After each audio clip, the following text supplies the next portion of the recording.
Dude, let's go.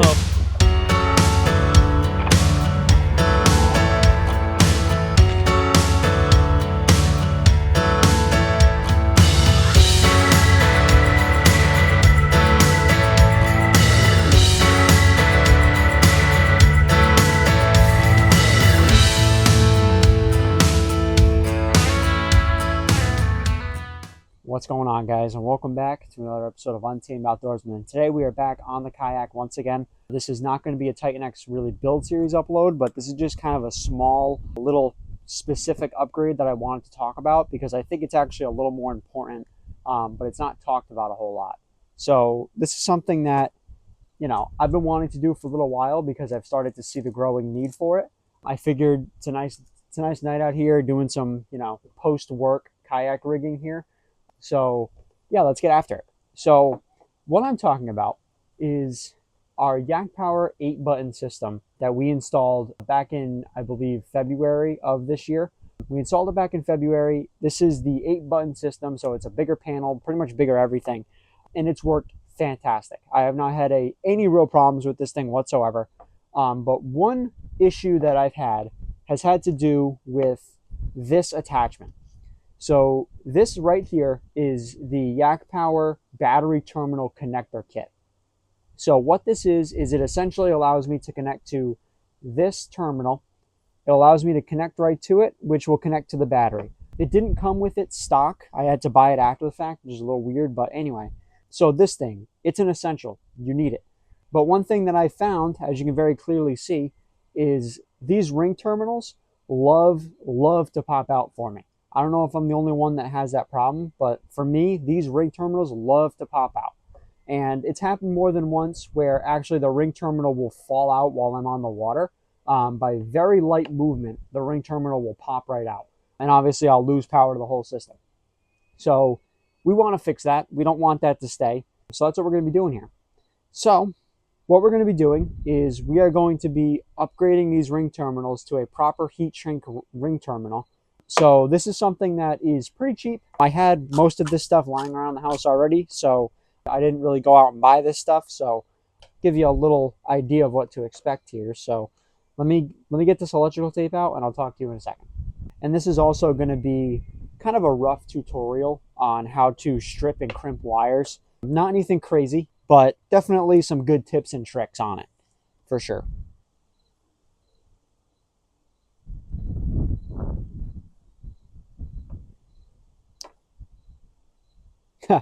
You see, this is what I mean. They pop out. Okay, so I got this all cleared up now. So this is what I mean. So this ring terminal is held in by a spade. So it's a spade terminal, and typically from the factory, this is not the original one. It's going to have just a female spade end. I had to actually replace it because it was so bad. But what would happen is when I plugged it in, it would literally just take a small knock and it would fall right out. So it was not a good connection here. YakPower 5-button actually had the same problem, and I had to replace it with a spade size that would fit, and it still didn't work too great. It was a little better, got me through the next 2 months or so, but I knew I had to fix it. This was not a permanent situation. So yeah, I see why they want to kind of make it a quick disconnect, but for me personally, I don't love this setup. I think that it's so easy to fail, especially with running cameras all day, and I need that camera to constantly run. This is not going to work. So this is what I did. So this is heat shrink ring terminals. Blue ones, so they're 16 to 14 gauge, so like a medium-sized wire. I believe these are 14 gauge. Yep, 14 gauge wires here. So we are going to be cutting out the old ones. I have to take out this heat shrink. Cutting out the old ones. We're going to be stripping the wire back. We're going to be putting our ring terminal on. I'm going to be crimping it on, and then we're going to be heat shrinking it. So yeah, hope you guys stay along. This is going to be a good one. I think this is something that isn't talked about enough, but it's definitely something that you should do. All right. Okay. So a little tip when picking out the right ring terminal size, obviously you want to follow the right wire gauge for these ring terminals. So this is 14 gauge wire here. This is the YakPower cable. So we're going to do 14 gauge ring terminals. You don't want to oversize or undersize. And then when it comes to the actual ring size itself, simple Google search for your battery. I'm sure on the website for your battery, they'll actually have the bolt size for this. Just make sure you do that. You don't want to undersize or oversize because it'll have a tough time getting a good connection on there. So what I'm going to do, I'm going to get my wire strippers. So these are your wire strippers. So both sides you can have a AWG solid and AWG stranded. You want to follow the stranded side. So I'm just going to quickly cut these off as close as I can to the connector. Cut. And cut. Okay, we're good. So now what I'm going to do before I start this is I'm going to unbox our heat shrink here. So I just like to get this assortment, this heat shrink assortment. So you don't want to put your heat shrink on after the fact, and you don't want to forget about it after the fact, because you're going to have a tough time putting it on, and you're going to have to oversize to go over the ring terminal. So you put the heat shrink on first. This is 1/4 inch heat shrink. This will work just fine. So one thing about heat shrink, you don't want to cheap out. Do not cheap out on heat shrink. You definitely want to get some that have the adhesive built into it and shrinks down to at least a 3-to-1 ratio. Anything more than that is fine, but do not buy Harbor Freight heat shrink. I've tried it before. It doesn't work too well. It's only a 2-to-1. There's no adhesive on it. It sucks. I'm just going to be completely honest with you. I love everything about Harbor Freight, but don't buy their heat shrink. So I got this heat shrink here though, so this should work fine. And we have our replacement ring terminals here. So these are 16 to 14 gauge ring terminals, so they're blue. They are heat shrink terminals, and they are a 5/16 ring. I'll leave a link in the description to it. The tools that you'll need: a crimper. I have 2 different types of crimpers here. I'll go over both of them briefly in a second. A wire stripper, one that can do 14-16 gauge, 99% of them can. And then a heat gun. I just have a Harbor Freight heat gun. So this is what we're going to do. So first thing you want to do, you obviously want to take them out of the packaging. That would help. We have our terminal right here. This is a ring terminal. And you know what? Let me actually get you guys a closer view. Okay, so we're here now. We got this ring terminal here. This is, like I said, this is a 16 to 14 gauge ring terminal, so it's going to be blue. It's a heat shrink ring terminal. So all I'm going to do is I'm going to just visually inspect the wiring. So I just want to make sure that when I strip this wire back, this is nice and flat here. It's not curved or it's not anything like that. You want to just keep it relatively flat before you start stripping. And just visually inspect the area where the tinned copper is and the area where the plastic is. Just see roughly how much length that is. So I'm going to strip my wire back to match that length that's inside the heat shrunk tubing. So like I said, this was, just confirming, 14 gauge wire. So stranded wire, second one. All right, so I'm on the right spot. So I'm going to roughly follow that same length. I'm going to close down on it and pull. As you can see,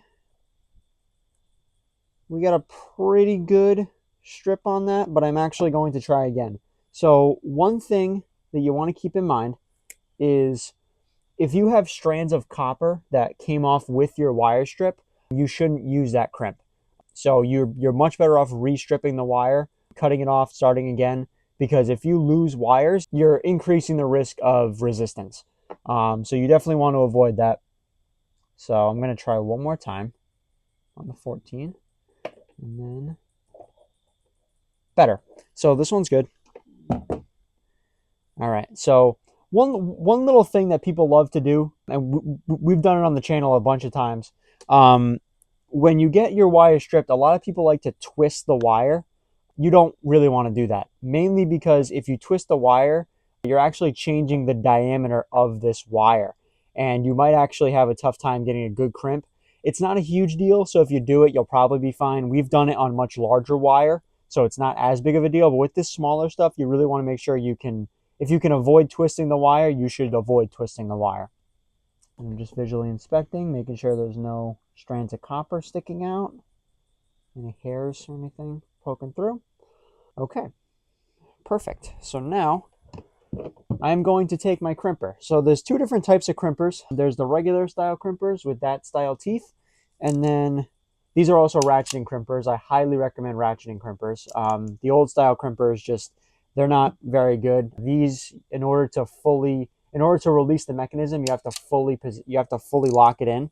So it prevents you from getting a weak crimp because you get the full crimp in order to release the mechanism. So highly recommend going with ratcheting crimpers, but I'm actually going to be using a piercing crimper.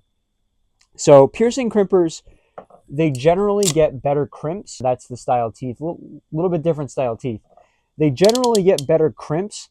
The problem is with a tinned copper like this, if you get a good crimp on it, sometimes you'll actually expose the copper underneath the tin. So what I'm going to be doing is I'm going to be following up with the heat shrink we already have put on there. So if you're using a piercing crimper, use heat shrink, because if I were to just crimp this down with no heat shrink, it would probably be fine for a few years, but it would start to show signs of corrosion. So yeah, we're not going to do that. So what we're going to do, make sure we get the right one. So this crimper we use for the trolling motor wiring, so it goes all the way down to 6 gauge, but obviously I don't need that. Okay. All right, so just make sure you got the right area, and then, so as you can see, I need to press fully down in order to release that mechanism. So we're good. And then it needs to be straightened out a little bit, but as you can see,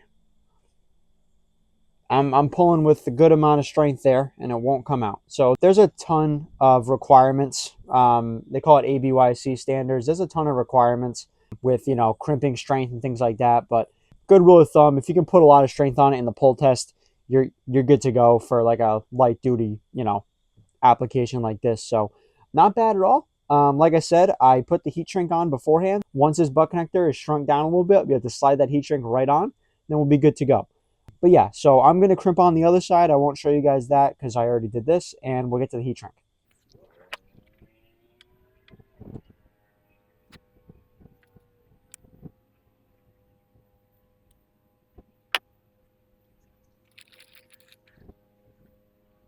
Actually, for reference, I'll just use the other crimper. So this one's a little bit easier to figure out. You got 3 different colors. The 3 different colors on the crimper will match the style butt connector. So yellow is 12 to 10 gauge, sometimes 8, but this one's not rated for 8, this crimper. Blue is 14, 16, and then the red. So I'm going to be using the blue, and that's it. So not bad at all. And as you can see, pull test, nothing. So in my opinion, crimping is always the best way to go. Getting good crimps with a quality crimper is the best way to go. I know a lot of people like to solder. Soldering has its place, but it also has its drawbacks. So definitely you want to know those drawbacks. You know, generally in a kayak environment like this, with the boats always being moved around when you're transporting, metal fatigue is a real possibility with soldering. So crimps, in my opinion, are just the best way to go. Good crimps, good quality crimps. Okay, so now that we got the 2 crimps done, I am going to take my heat gun here. And I always recommend a heat gun over a lighter or a torch, because the torch and lighter have a better chance to burn the heat shrink. So the heat gun gets a more uniform heat on there. So I'm going to just do that. And you should heat it all the way down until you start to see glue around the bottom. Yeah, that's as far as you should go.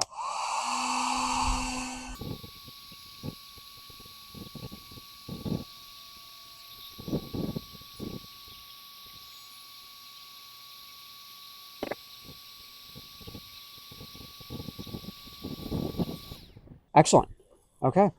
So just out of abundance of precaution, I'm going to take this heat gun out of here just because heat guns get hot. So put that over here. So I'm going to give this a second just to kind of cool down. But as you can see, I hope it's not getting too dark. This looks good. This is a good quality crimp with good quality heat shrink. So I'm going to give this a minute or two, and then we'll slide the heat shrink on.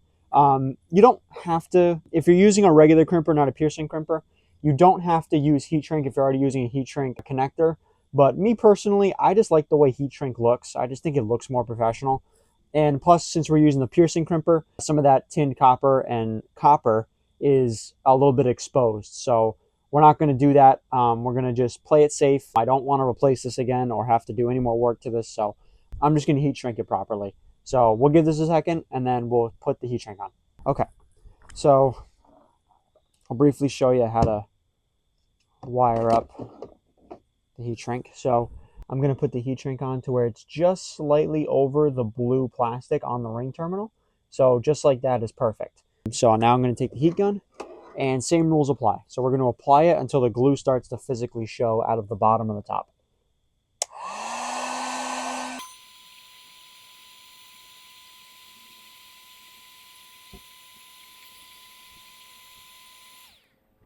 Excellent.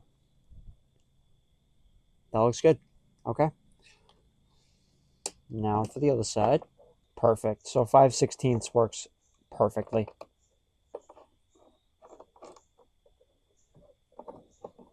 And we'll figure out some cord management there. But okay, guys, that's pretty much it. I know it's getting a little dark, so I'll try and keep this brief. But yeah, this looks good, and we got power. Perfect. All right. Awesome, guys. All right. Excellent. All right, guys, that's going to do it for today's small video. I really hope you guys enjoyed. This is not, a urgent thing or anything crazy that I think you should do, but if you're buying a YakPower system and you have the battery terminal connector kit, or you're having a problem just like mine, I think it's something to consider. It's a very cheap thing to do. We have all the equipment already, but I think this bag of ring terminals is like $10. So it's really not too bad at all. But yeah, hope you guys enjoyed. Be sure to stay tuned for all the upcoming videos very soon. Hope you guys enjoyed. Thank you.